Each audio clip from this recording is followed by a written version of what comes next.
Los temas que estaremos ya listos para el mensaje. Ya pónganse serio, pues. Los temas que estaremos compartiendo, y de hecho lo iniciamos el domingo pasado, en su mayoría son apuntes sacados de este libro del pastor Miguel Núñez. ¿Crees la Biblia o vives la Biblia? Este libro escrito por el pastor Núñez es precisamente un estudio profundo de la carta de Santiago. Así que no es prácticamente en muchos de los recursos que vamos a estar viendo, no son de mi autoría, si son de la autoría del pastor Miguel Núñez y también de otros recursos también que tenemos a la mano. Y me gustaría también que, por favor, tengamos en cuenta de que todo lo que compartamos en esta serie tiene como propósito el que nosotros estemos verdaderamente afianzados a una vida transformada en Cristo. Y ese es el tema precisamente de la serie. No sé si lo tienes ahí, Nicole. La verdadera vida transformada en Cristo. En este libro está escrita la idea del escritor, la cual dice de la siguiente manera. La idea de este libro es llevar al lector a descubrir cómo luce un verdadero creyente, cómo se llega a creer para una transformación permanente, de forma que el evangelio pueda ser tu piel y no tu uniforme. La autenticidad de la que hablamos es un caminar en obediencia de manera genuina. Definitivamente una vida transformada se caracteriza por vivir en obediencia a la palabra de Dios. Y al decir que se caracteriza, se entiende que no hablamos de ser perfectos.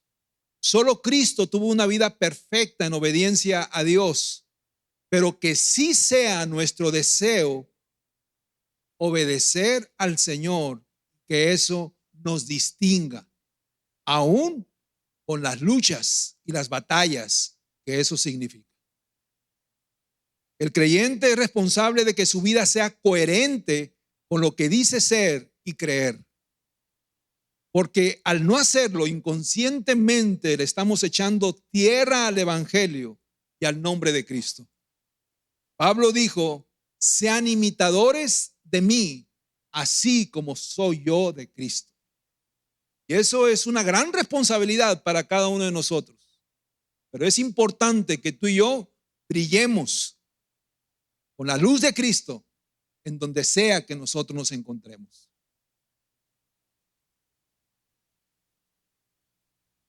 Durante esta serie estaremos apoyándonos, como ya dije, mayormente en la carta de Santiago, tal como lo hicimos el domingo pasado, pero al mismo tiempo nos estaremos apoyando en pasajes extras para nutrir este tema. El estudio de esta carta nos va a permitir iluminar áreas oscuras, recordar principios que ya sabíamos, pero por alguna razón hemos olvidado, corregir comportamientos que no van de acuerdo con alguien que se llama hijo de Dios, reafirmar creencias o doctrinas que con el tiempo se han debilitado, recordarnos que lo que decimos creer no solamente debe de estar en nuestra mente o en nuestros labios, sino también en nuestra manera de vivir. Hoy vamos a continuar nuestro pasaje. Lo tocamos también el domingo pasado. Vamos a tocar ese tema inicial. Pepe, que por favor levantes tu Biblia. Vamos a hacer nuestra declaración para que no se nos olvide. Esta es mi Biblia. Yo soy lo que dice esta Biblia que yo soy. Yo puedo hacer lo que dice que puedo hacer. Estoy por recibir la incorruptible y siempre viva semilla de la palabra de Dios. Yo creo con todo mi corazón que si yo aplico esta palabra en mi vida, nada puede seguir igual. ¿Ven? Vamos a leer nuevamente Santiago 2, del versículo del 19 al 20, y como lo dije, también lo tocamos el domingo pasado, pero no profundizamos mucho con respecto a este versículo. Dice, ¿tú crees que Dios es uno? Haces bien. También los demonios creen y tiemblan. Versículo 20. Pero ¿estás dispuesto a admitir, hombre vano, que la fe sin obras es estéril? Este es un versículo que nos choca un poco porque a veces pensamos que el simple hecho de creer en Cristo, creer en Dios, ya nos pone en una posición muy espiritual, suficiente. Y aquí Santiago dice, ¿crees en Dios? Haces bien. Pero los demonios también creen. Así que el creer no nos hace más. Incluso Satanás y sus demonios saben más teología y Biblia que muchos de nosotros. Ay, amén. Yo te preguntaba cada vez, ¿cuántas veces lees la Biblia una vez que tú sales de aquí durante la semana? Te quiero preguntar porque te vas a agüitar. Es una realidad chocante, pero es una realidad. Según Santiago, los demonios creen lo mismo que nosotros. Si lo único que nos distingue del mundo son nuestras creencias, no nos sintamos tan seguros, porque tanto los demonios como nosotros compartimos las mismas doctrinas fundamentales de la fe. Ellos creen en Dios igual que nosotros. Ellos saben quién es el Hijo de Dios igual que nosotros.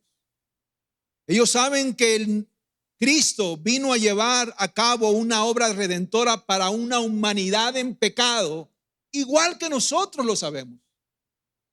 Y ellos saben que un día Cristo volverá y levantará su iglesia. Amén. Igual que nosotros. Y en el versículo 20 él hace una pregunta retórica. Una vez que dice que el estar de acuerdo en la existencia de Dios no hace la diferencia, sino el vivir de acuerdo a lo que decimos que creemos. Y hace esta pregunta: ¿estás dispuesto, hombre vano, a admitir que si no hay señales de esa fe en la cual dices vivir, realmente es una fe estéril? Si tu creencia no se manifiesta en una vida de obras, no produce nada. Es estéril, no sirve, no tiene calidad esa fe. La fe sola no salva, decía un predicador. La fe sola no salva, pero la fe que salva nunca está sola, sino que viene acompañada de una vida transformada y de una vida que manifiesta esa fe y esa confianza. Entonces, en este entendido, mi fe o mi madurez no se trata solamente de creencias o conocimiento bíblico o teológico, porque yo puedo tener una doctrina ortodoxa. ¿Alguien me puede definir qué quiere decir ortodoxa? Que nuestros puntos doctrinales se fundamentan o se apegan a lo que ha sido establecido bíblicamente hablando. De hecho, nosotros somos una iglesia ortodoxa, si se pudiera decir. Nuestra fe está fundamentada en los puntos doctrinales bíblicos, evangélicos, apostólicos. Amén. Y ese fundamento nadie lo puede mover. Así que de nada sirve que tú y yo también tengamos una doctrina ortodoxa, pegados a estos puntos tradicionales cristianos, si realmente tú y yo no manifestamos esa fe en nuestra manera de vivir. Y es importante entender que una cosa es mi fe y otra la madurez. Porque puedo fundamentar mi fe en saber que hay un Dios y creer que Cristo es el Hijo de Dios y pensar que eso es suficiente para mi salvación. Pero realmente yo no he nacido de nuevo.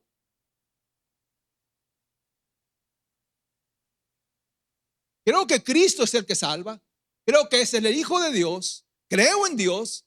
Pero si yo no he tenido una experiencia personal en un nuevo nacimiento, ¿De qué me sirve saber todo eso?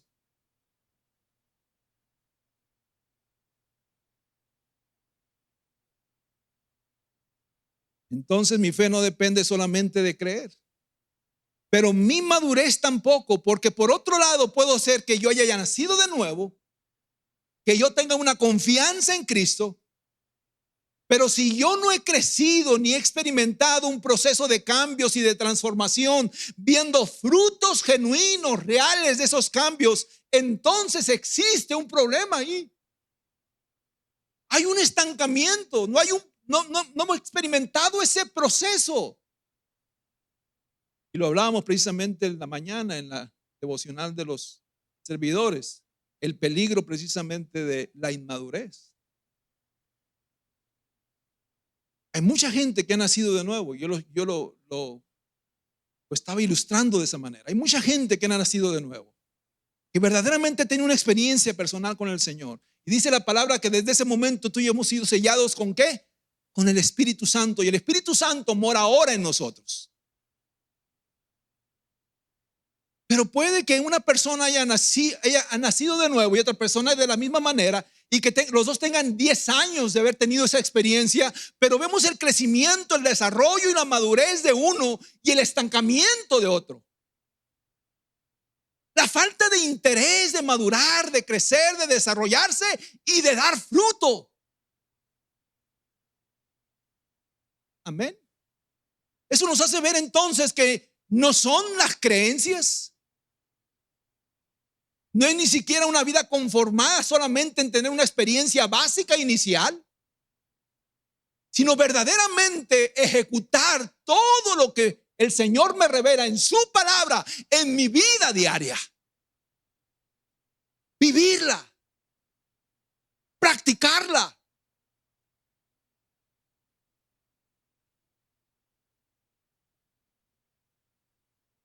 Incluso puedo yo tener un vocabulario muy evangélico, ciertas prácticas que pareciera que yo vivo en una armonía correcta con respecto a lo espiritual, pero si internamente estoy seco,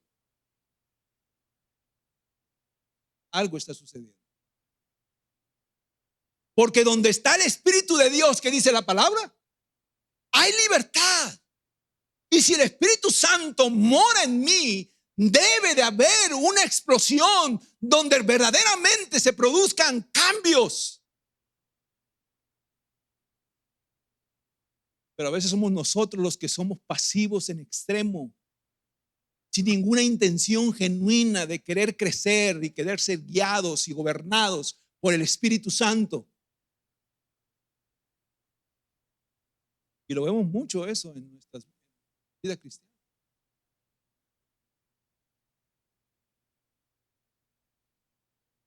Dice Mateo 7, 16 al 20. Por sus frutos los conocerán.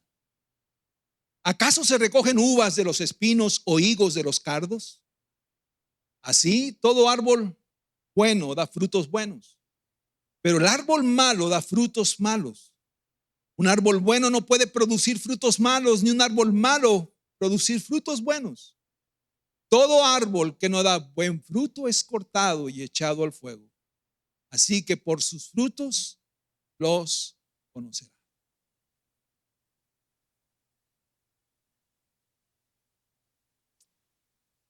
Y después de estos versículos están unos versículos que también ya leímos en ocasiones pasadas, donde muchas personas se escudaban precisamente en una vida activa en el nombre de Jesús, pero que el Señor al final les dice, no los conocí. Esto nos hace ver de que hay gente confundida, que dice Señor, Señor, que va a la iglesia, que participa en actividades religiosas, pero Cristo nos dice, nada de lo que tú haces, aún en mi nombre, es garantía de que tengas una relación conmigo. Una de las revelaciones más fuertes que nos hace la escatología es sobre el momento en que Cristo, ya como juez, estará delante de nosotros y le preguntaremos, ¿qué, Señor? ¿Yo no soy tuyo? Puede que Él diga, no, apártate de mí, hacedor de maldad. 。 . 。 . 。 . 。 . 。 . 。 . 。 . 。 . 。 . 。 . 。 . 。 . 。 . 。 . 。 . 。 . 。 . 。 . 。 . 。 . 。 . 。 . 。 . 。 . 。 . 。 . 。 . 。 . 。Ningún adorno por fuera o de palabrería indican un sometimiento verdadero al señorío de Cristo, ni estar sometidos a la voluntad de Dios. Entonces vemos que ni las creencias ni las prácticas religiosas o una vida de apariencia externa dan evidencia de una fe genuina, como tampoco el tiempo que yo tenga en la fe. ¿Cuántos de aquí tenemos más de 20 años?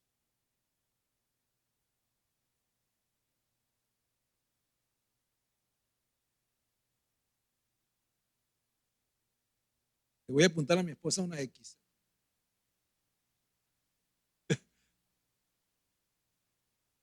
Hay personas que pueden tener 20 años y vivir una vida estancada y sin fruto. Pero hay personas que tienen 2, 3 años y que viven en una efervescencia de querer conocer más y más de Cristo, de querer servirle con todas sus fuerzas, de querer conocerlo a Él más y más, de producir fruto más y más.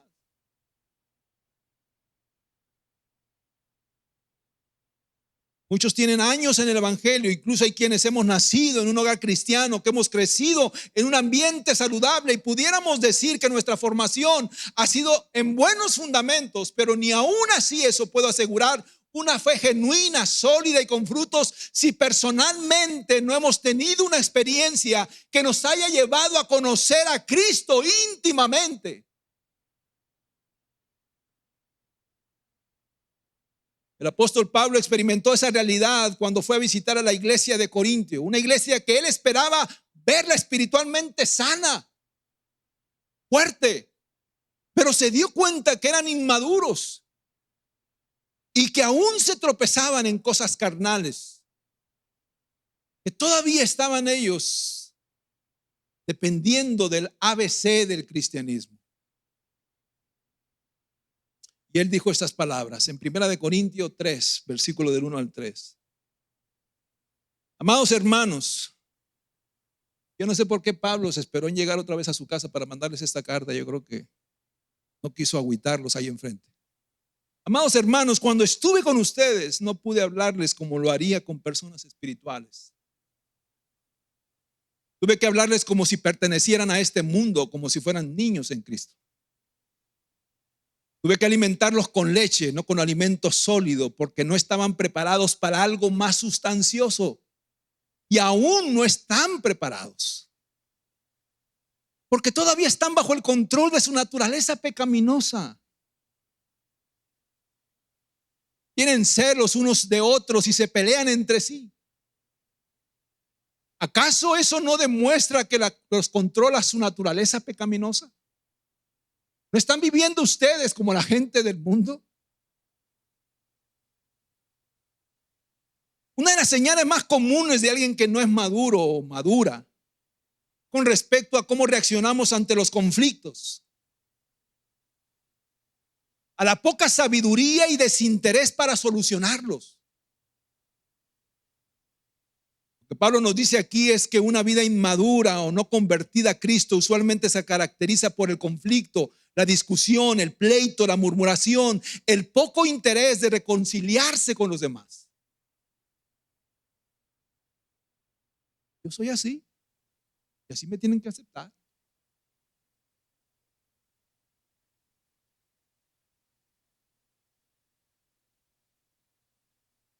Y yo haría esta pregunta: ¿cómo están tus relaciones? ¿Cómo se siente la gente cuando está contigo? No me contestes. ¿Hay armonía?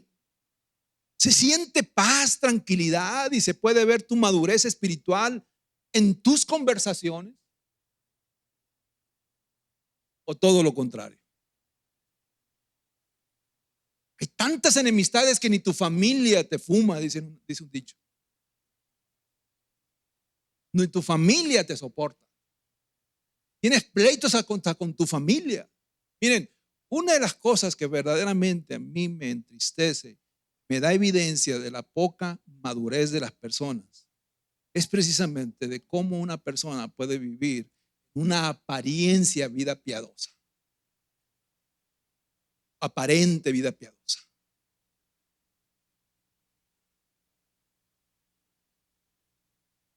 Que en su casa es uno o una y aquí en la iglesia es otra.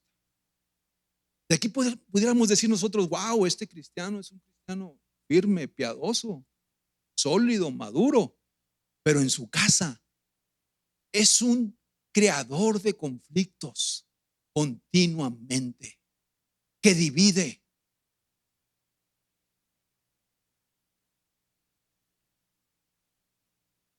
Que divide en lugar de unir. Que mete cizaña. Que hay murmuración.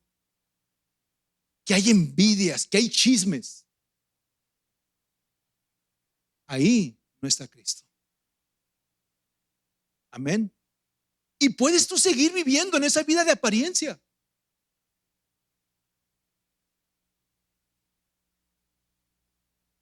¿Te imaginas tú que mi esposa fuera una ocasionadora de división en mi familia? Quizás no con mis hijos, pero en mi familia personal, mis hermanos, mi madre. Ella fuera una ocasionadora de estar yo dividido y empleitado con ellos. Que en lugar de ayudar a que las cosas estuvieran pacíficas, estables, constantemente ella le estuviera echando leña al fuego para mantenerme apartado de mi propia familia.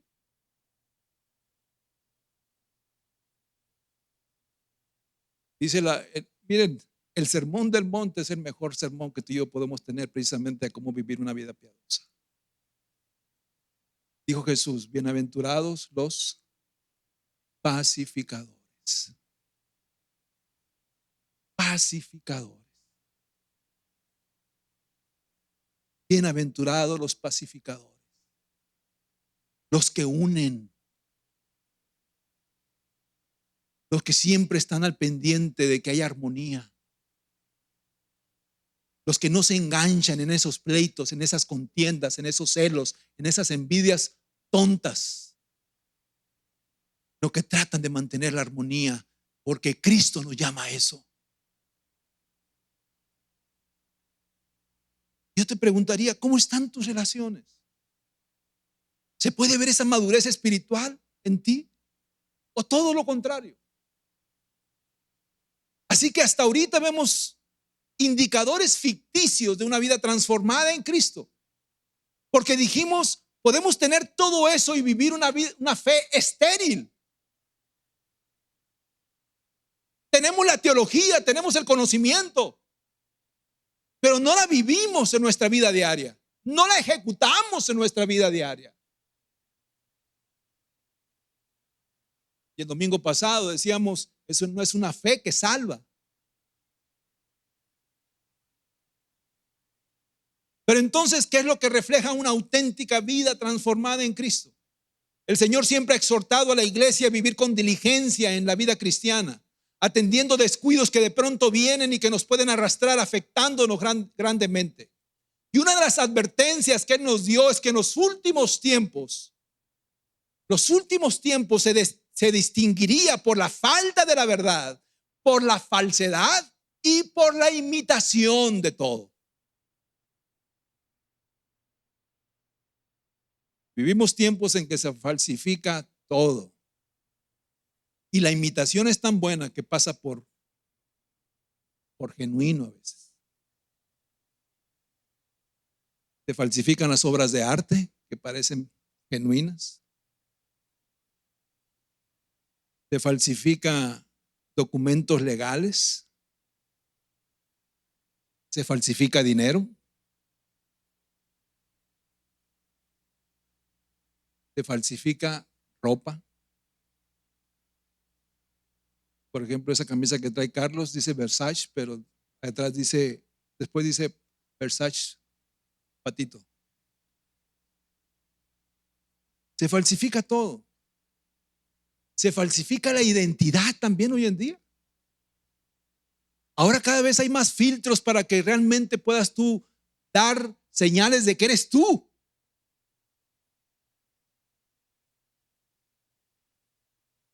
Nada falta que te pidan la retina del ojo para realmente saber si eres tú.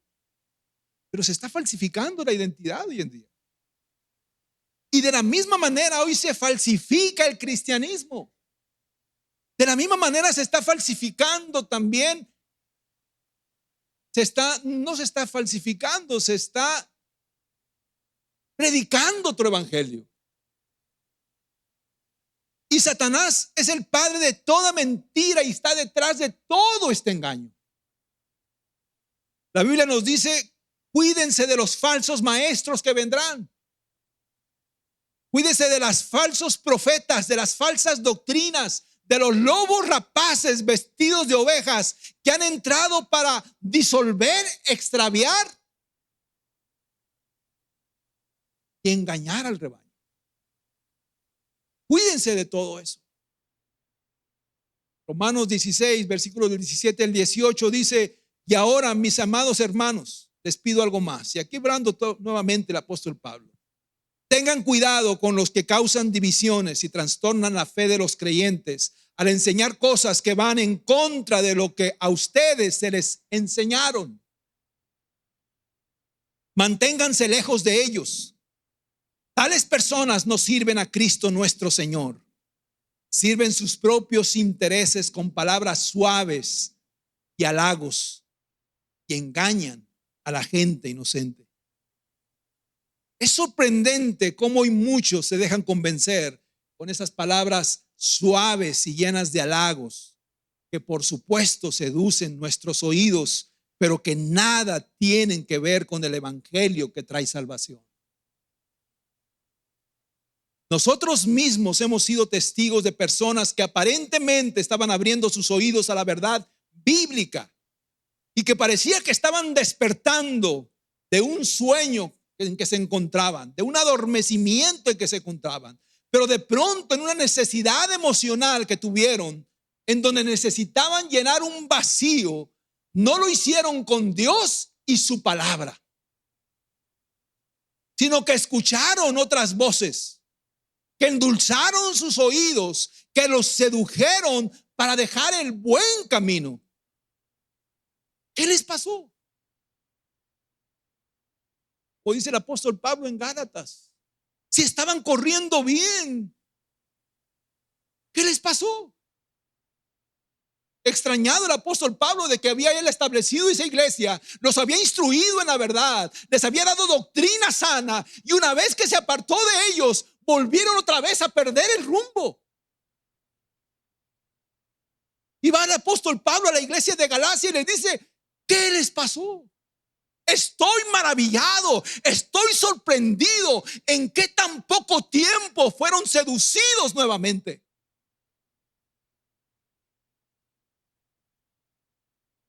Y así nos pasa a muchos de nosotros.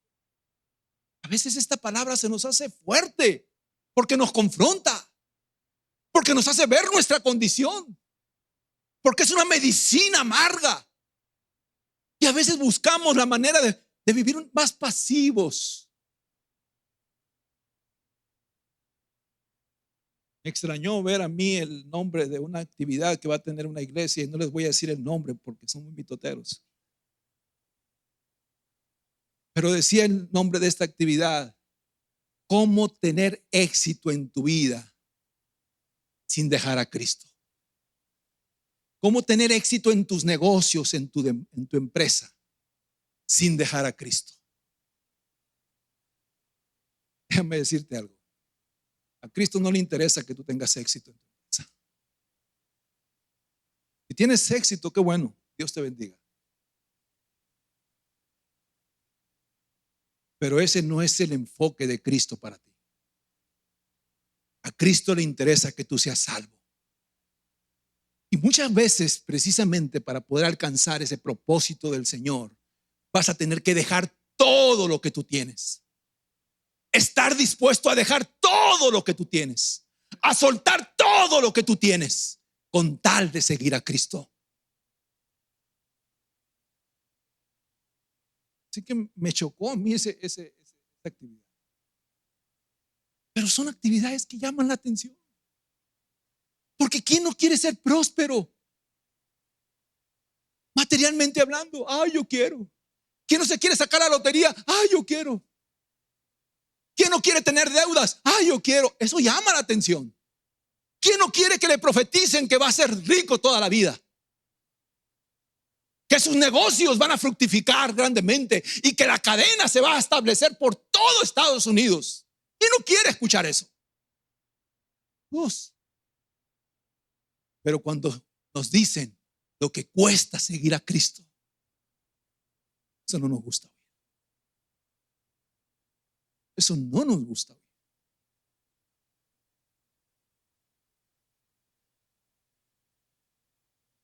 Desafortunadamente hoy estamos en tiempos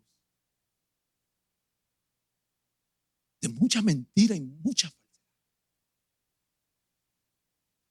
Y la Biblia no nos advierte que se van a introducir doctrinas diabólicas, doctrinas de error, doctrinas de engaño, y que van a traer ese extravío al rebaño.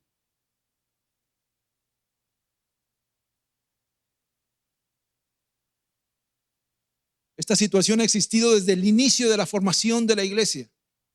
Satanás siempre ha buscado maneras de penetrar en el interior de la iglesia para seducir a personas y usarlas en contra de la verdad bíblica.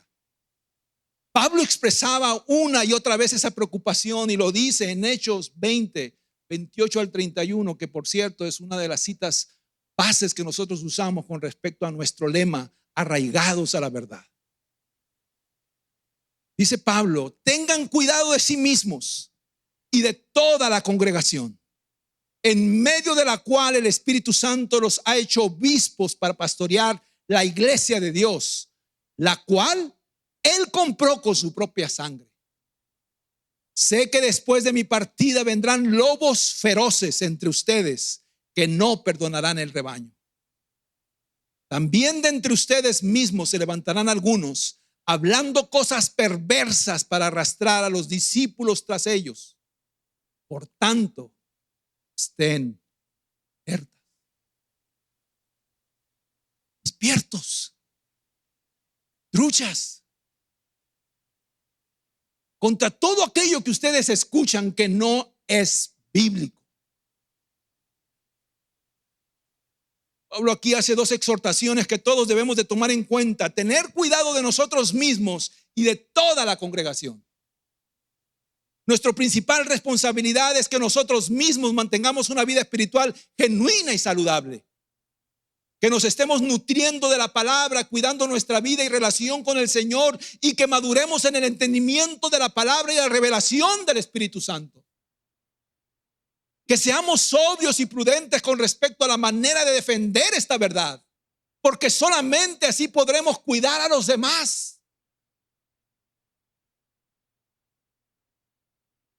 Estas son las últimas palabras del apóstol Pablo a los ancianos de Éfeso, porque él sabía que donde está la verdad siempre habrá un ataque de la falsedad y del engaño. Y que una vez que él ya no estuviera, podían levantarse esos enemigos pasivos que aparentemente tenían apariencia de que eran parte del rebaño y comenzar a confundir. Por eso él termina diciendo: por tanto, estén alertas, estén en guardias. Rápidamente, en los 40 minutos que me quedan, quiero darte solamente unos consejos rapiditos. 9 puntos, como nos dijeron. No, no es cierto, son 3 nada más. Para que no sigan bostezando. Gustaría a veces que este micrófono tuviera agua helada, así. Para los que se estén durmiendo, nada más.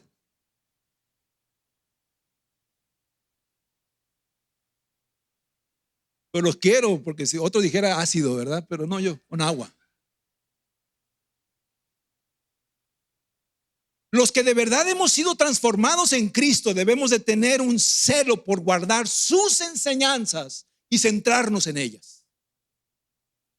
El verdadero creyente entiende que eso no es opcional y que hablar de esa verdad y esas enseñanzas es un mandato. Tú no vas a predicar tus pensamientos, tus filosofías, tus conceptos. Vas a predicar la palabra del Señor. Amén. Tristemente hoy vivimos en un relativismo bíblico, en donde cada quien quiere tener su propia interpretación y defendiéndola con argumentos humanos y filosóficos. De igual manera hay muchas corrientes doctrinales de abominación, cargadas de misticismo, excesos de manifestaciones raras, en donde escuchamos declaraciones que según ellos vienen de parte de Dios, pero totalmente antibíblicas. Y a causa de eso, muchos están escuchando otras voces, otras enseñanzas, en donde no está la verdad de Dios. Y solamente la verdad nos hace libres. La iglesia no puede impactar al mundo con un evangelio diluido, adulterado, manipulado a exigencia de los intereses de los demás. No, es que no voy a predicar así porque le hace daño a este, porque voy a pisarle el callo a fulanito de tal, porque quizás se va a sentir mal este. No voy a predicar esto porque la gente no quiere oír esto. El evangelio que salva es el evangelio de verdad. Amén. Y ese evangelio muchas veces nos va a confrontar en nuestra condición y en nuestra situación, pero es el evangelio que verdaderamente cambia y transforma.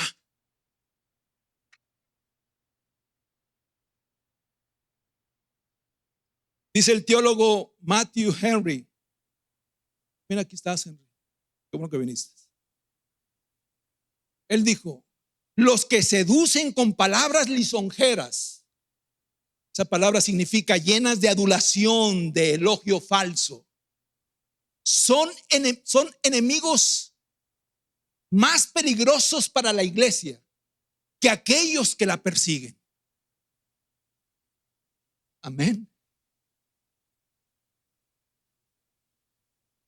Y él mismo dice: quienes enseñan doctrinas son llamados a enseñar con su propia vida, o de lo contrario derriban con una mano lo que están construyendo con la otra.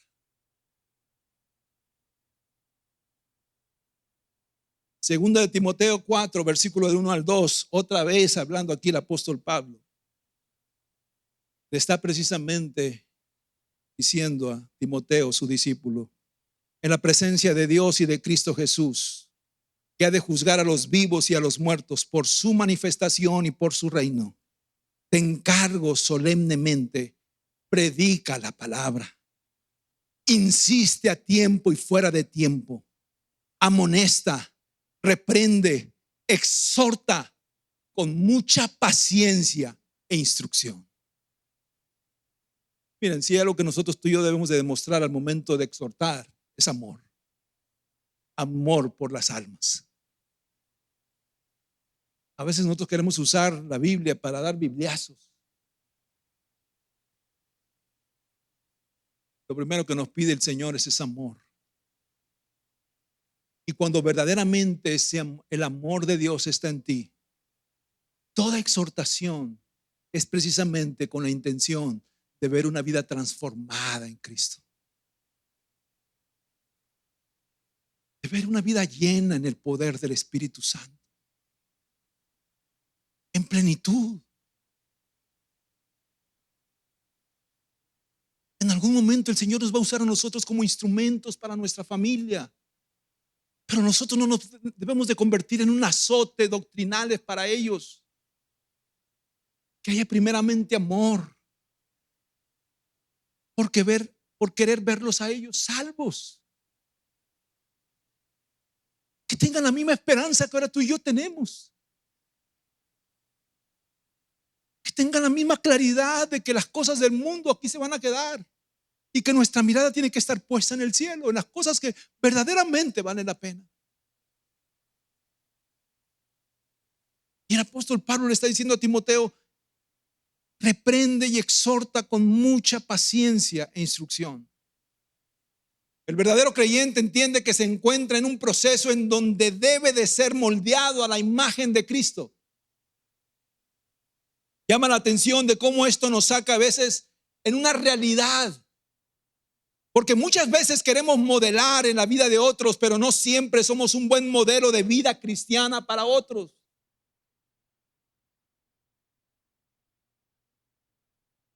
tampoco dejamos que la obra que se ha iniciado en nosotros continúe.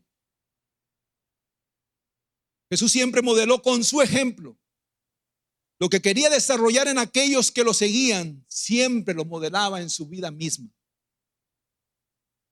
Y la verdad es que debemos de iniciar reconociendo que no somos perfectos y que aunque nuestra referencia es ser como Cristo, el varón perfecto, nunca llegaremos a esa estatura. Sin embargo, somos llamados a que nuestra vida refleje sus enseñanzas en nuestro carácter. Una de las cosas que debemos evitar es pretender que las personas nos vean a nosotros como el modelo a seguir. Ciertamente debemos nosotros dar testimonio, así como dice el apóstol Pablo en Corintio, ser imitadores de mí como yo lo soy de Cristo. Pero la pregunta es, ¿eso a ti te garantiza que en algún momento tú como guía no te vas a equivocar? Que a veces inconscientemente las personas idealizan a hombres. Idealizan a hombres. Pero somos nosotros los que debemos de evitar y prevenir que eso se lleve a cabo. El problema es que a veces eso infla nuestro ego. Porque estamos en el tiempo en que todo el mundo quiere tener followers. Wow, cómo me siguen. Wow, cómo me buscan. Wow, cómo me miran, cómo me ven. Cosa que pongo en las redes sociales, cosa que, wow. Es una estupidez. Oye, feo, pero es una verdad. La única figura que debe de brillar en la iglesia es Cristo. Es Cristo.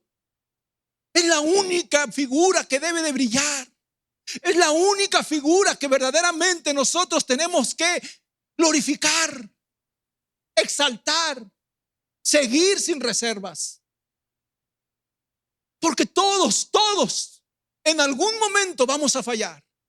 Y cuando nosotros permitimos que idealicen a otros, muy seguramente muchas personas van a salir dañadas.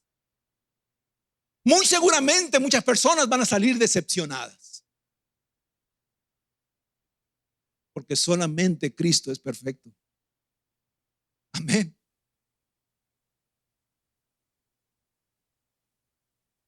Así que tenemos que poner todo en un equilibrio correcto. Todos somos simples mortales que pecamos, que fallamos y estamos en una constante lucha para que la obra del Señor continúe moldeándonos en el poder del Espíritu Santo. Que Él nos ayude a menguar para que Él crezca en nosotros, que nos lleve a escudriñar nuestro interior y a reconocer nuestra maldad de la que debemos de despojarnos y que Cristo sea en nosotros. Eso nos ayudará en un proceso de madurez necesaria. Ver frutos precisamente por una vida arraigada en Cristo. Pero a veces, decía mi papá, nos llenamos con caldo flaco. Wow, mira. A veces la gente ve al pastor como la autoridad máxima de la iglesia. El pastor es el que tiene más responsabilidades y más broncas. Pero la única autoridad es la palabra de Dios. Amén. La única autoridad es la palabra de Dios. Así que si tú en algún momento ves que el pastor deja de seguir esta autoridad, huye. En algún momento tú ves que se deja de predicar la palabra de Dios, se comienza a diluir o a distorsionar, huye. Porque ahí no está Dios. ¿Amén? Tenemos que dejar de idealizar, fabricar personajes. Wow, mira este. Y en la iglesia está sucediendo eso. Desafortunadamente eso está sucediendo. Que las iglesias se están convirtiendo solamente en espectáculos, en show, en un derroche de talentos. Pero que Cristo no es la estrella principal. Es el hombre. Y eso me da tristeza. Pablo, siendo quien era, dijo lo siguiente. Filipenses 3, versículo del 13 al 14. Hermanos, yo mismo no considero haberlo ya alcanzado, pero una cosa hago, olvidando lo que queda atrás y extendiéndome a lo que está delante, prosigo hacia la meta para obtener el premio del supremo llamamiento de Dios en Cristo Jesús. Vida abundante debe de permanecer predicando la verdad y decir de una manera firme: de esta verdad no nos moveremos. No nos moveremos. Y con esto no quiero decirte que somos la última coca en el desierto. Digo, porque pudiera sonar como medio fantochón esto. No. No quisiera yo tomar el papel que tomó también Elías cuando le dijo al Señor: yo soy el único que no ha doblado las rodillas ante Baal, Señor. Y el Señor le dijo: ay, Elías, todavía quedan 7,000 que no han doblado las rodillas. Todavía hay iglesias que predican la verdad. Todavía hay iglesias con sana doctrina. Todavía hay iglesias que han decidido defender esta verdad. Es importante que oremos los unos por los otros, porque esta verdad, la que verdaderamente alumbra a un mundo en tinieblas. Y el último consejo: el que de verdad ha sido transformado en Cristo está dispuesto a obedecerle aún en contra de sus propios intereses o conveniencias. La Biblia nos reta una y otra vez que seguir a Cristo de pronto nos va a poner en una encrucijada, en una posición en donde tendremos que tomar una decisión firme y reflejar una verdadera vida entregada al Señor sin reservas. O sigo a Cristo, simplemente estoy perdido. No hay más. Sí es, a ver, ¿qué me puede decir aquí? C.S. Lewis dijo lo siguiente: Cristo no solo es todo lo que necesitamos, Él es todo lo que tenemos. Separados de Él, no tenemos parte con Dios. Y también dijo lo siguiente: el precio de seguir a Cristo implica una entrega total, una negación de uno mismo y la disposición a renunciar a deseos personales para vivir según la voluntad de Dios. Santiago en su carta nos dice, en el capítulo 4, versículo 4: oh almas adúlteras, ¿no saben ustedes que la amistad del mundo es enemistad hacia Dios? Por tanto, el que quiere ser amigo del mundo se constituye enemigo de Dios. Santiago aquí comienza diciendo almas adúlteras. Y este calificativo llama la atención por lo confrontativo que es. Es uno de los llamados más fuertes al arrepentimiento. Él nos quiere hacer reaccionar que no podemos decir que amamos a Dios y que Él es lo primero en nuestra vida y que seguirlo es lo más importante, pero al mismo tiempo estar coqueteando con todo aquello que nos aleja de Él y de su voluntad. Amén. Dios no tolera rivales. O eres amigo de Dios y enemigo del mundo, o eres enemigo de Dios y amigo del mundo, así de simple. Cristo nos dijo: si el mundo los odia por eso, sepan que a mí me odiaron antes que a ustedes. La iglesia no puede estar claudicando entre dos caminos, sino que debe de ser firme en cuanto a los valores espirituales que predica. Hoy muchos que se identifican como cristianos están más alineados con el reino terrenal que con el reino de los cielos. Satanás, quien es el príncipe de este mundo, sabe cómo entusiasmarnos con los atractivos de este mundo para que poco a poco nuestro corazón vaya latiendo más débilmente por Dios.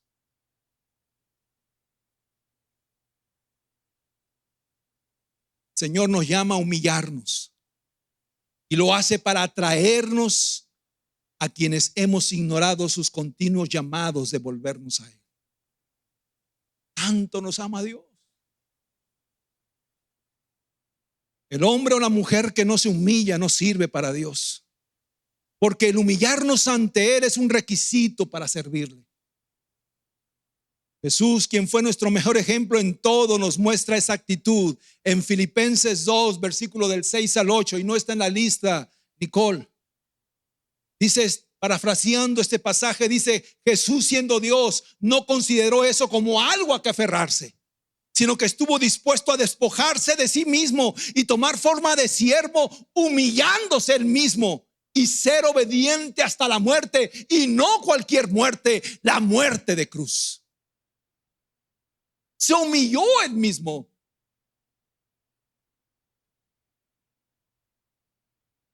En esa cruz, nuestro Señor, la segunda persona de la Trinidad,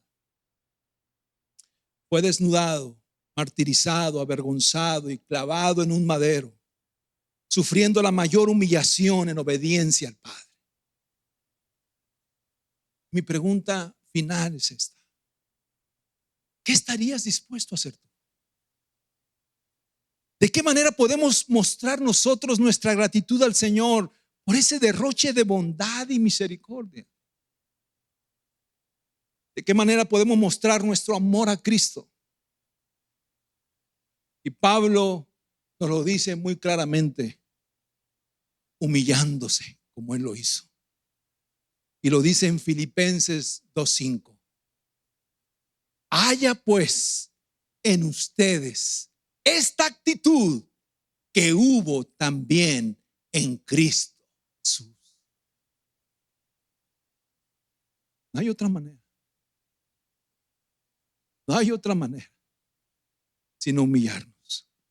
El verdadero creyente que ha sido transformado está dispuesto a rendirse, humillarse completamente a Cristo y ser su siervo. Estar dispuesto a seguirle y servirle sin reservas. Pero para eso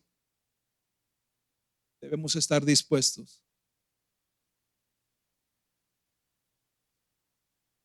a rechazar el mundo y no mirar atrás.